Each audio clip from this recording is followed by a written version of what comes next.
than a year. It has been more than a year, and more than hundreds of thousands of the Franks cannot take the city from them. Aren't they superheroes? What kind of men are those? What kind of determination? What kind of hope and struggle and strength must you have to defend the city with just 3,000 against hundreds of thousands? They didn't waver, and now the towers are coming near.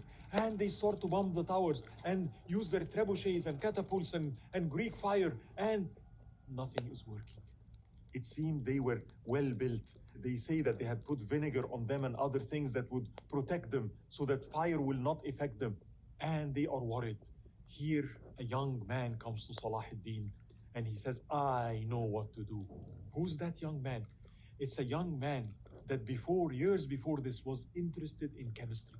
He used to spend his time, studying chemistry and combustible materials, but now he comes and he says, my years of work will pay off.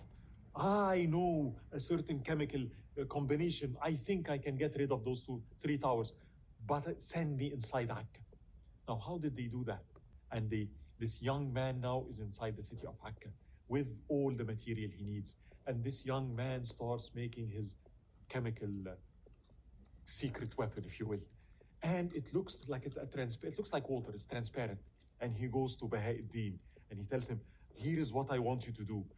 First, put those containers of this liquid, throw them at the towers. Make sure that all the towers are soaked with this liquid.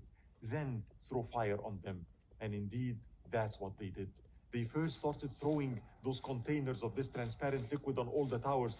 The Franks, when they saw this, they thought it's like, what is this? They're throwing water at us. So they started to mock and, make fun, and nothing is happening. What are you doing? But then Baha'u'ddin gives the order, throw fire at the first tower. And once they threw the Greek fire, the tower exploded in flames. And the men started to jump out of the tower, 5 stories high, full of men. They started to jump from the 3rd and 4th floor. That's the best chance. And indeed, they started to throw the Greek fire on the 2nd and the 3rd, and all the towers were destroyed. This young man saved the city of Akka. And when Salah ad-Din saw this, he was so impressed, so happy, and he said, bring him out. I want to reward him. And this young man says, no, I've done this for the sake of Allah subhanahu wa ta'ala. I don't want reward. I don't want any recognition. Since I don't want reward, I don't want any recognition. Sincerity. This young man saved the city of Akka because he was studying. He was serious in what he's doing. He was a chemist. His heart was in what he's doing. We need that. We need people in all disciplines, not only people that can fight on the battleground. Battles around the city.